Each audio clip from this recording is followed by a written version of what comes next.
Welcome back, you hear of Goldberg. Today we'll be talking about my view of Mike Rowe. This was requested some months back, and I was initially hesitant because I'm not terribly familiar with his body of work outside of Dirty Jobs, and even there, it's just been a clip in some cases, so I'm not a resident expert.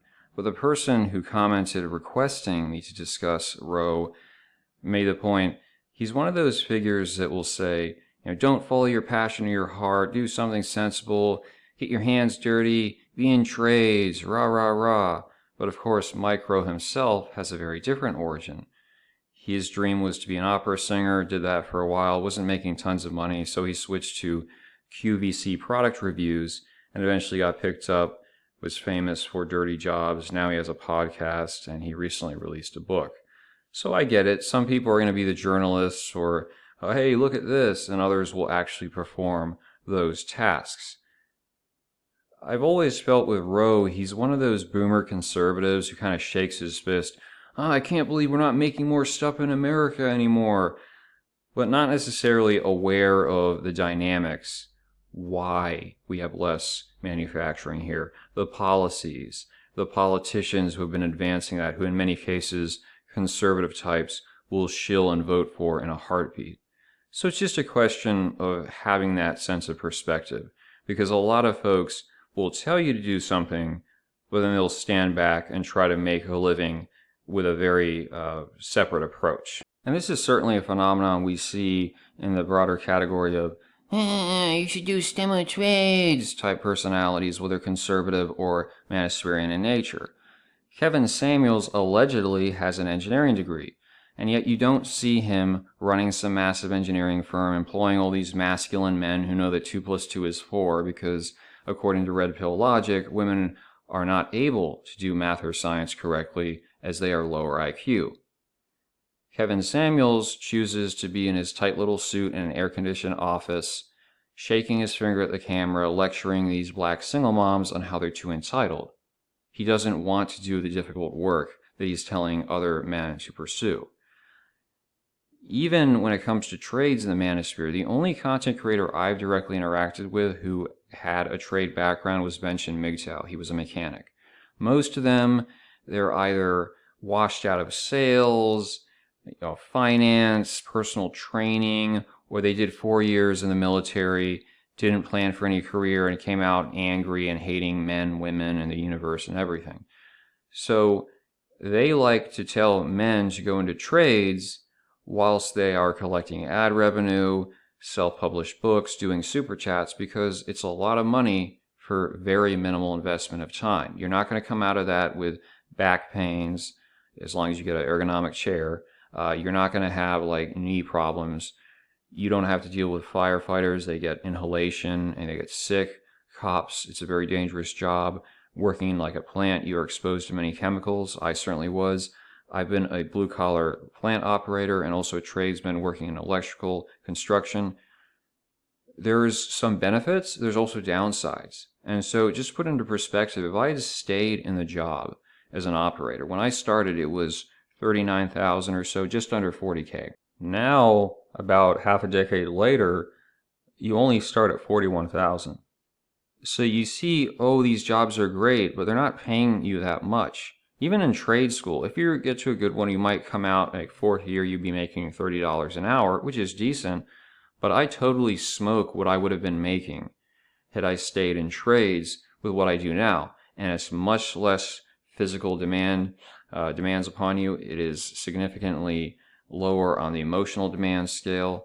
It's not as stressful, but you're making so much more money. So it might help explain why a lot of these people don't really want to go into trades. It's not just, you're being impractical. It's that, you have that experience. And whenever I've done a video and been honest about the pros and cons in trades, you get attacked by the old dudes who got stuck in trades making low wages, or the younger guys who have listened to all this red pill claptrap and you're ruining my birthday present.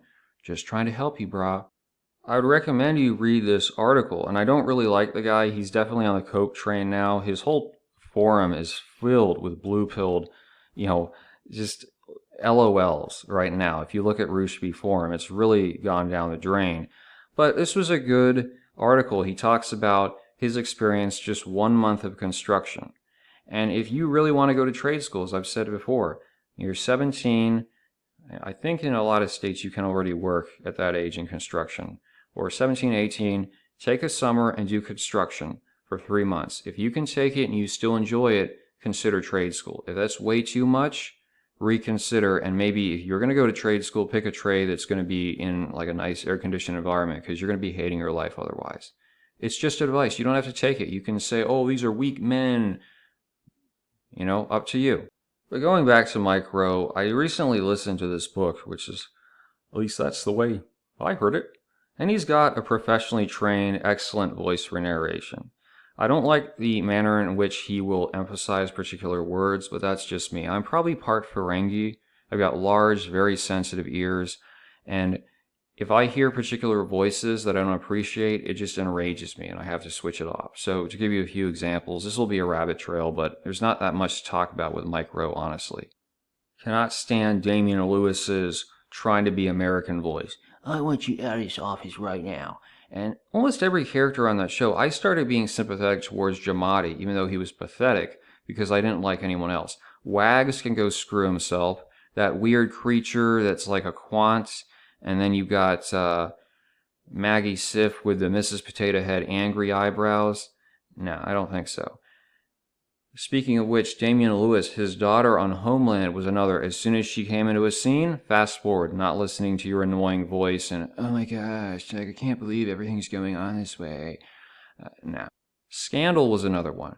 Actually, somewhat interesting plotline. I like political thrillers, but my gosh, every character, male or female, talks in this idiotic, like, vocal fry, hushed, trying to be hard on a crime show. When women are trying to be a badass on a crime show, so they'll have a kind of like, you really need to, like, deal with this now. Like, we can't be waiting, No, I don't like that. It's just annoying to my ears for whatever reason. There was this book by Michael Chabon. He's some Care Bear, very privileged, very successful in science fiction. His voice is the biggest soy fest I've ever come across, due to has a beard. Like, I just had to have this existentialist crisis. Why were we going to do circumcision on the boys? I mean, there's no justification for it, philosophically, logically, radically, but we just did it anyway. Seeing Obama on that stage just made me overcome with emotion as I wondered how much was being surpassed in our history. What does it mean as a man to have a purse? What does it say about you as an individual? I'm like, geez, shut the hell up. I couldn't even listen to that crap. And that's just an example of a voice that I cannot deal with. On the flip side, cute girl, nice feminine voice whispering in my ear, I appreciate that. It's like Cloud 9. So, kind of two extremes in that respect. Otherwise, I'm very balanced as a person. One thing I have to point out, his book, it was sort of interesting, a bunch of little stories, and you had to guess who the person was they were talking about. But early on, he brings up Beethoven, and he says, and so there was this copious amount of white powder used to cover his darker features and Moorish origins. And I was like, wow, I've never heard that Beethoven was a Moor. Now, we have to be clear, when people say Moor, there is this subset of like black revisionist historians who think that Moors were all sub-Saharan Africans. I believe it's correct to say they were predominantly North Africans, like Arabs, which kind of makes sense because with the invasion of Spain, a lot of Spaniards have slightly Arab-looking features, depending on who they are, what part of the country.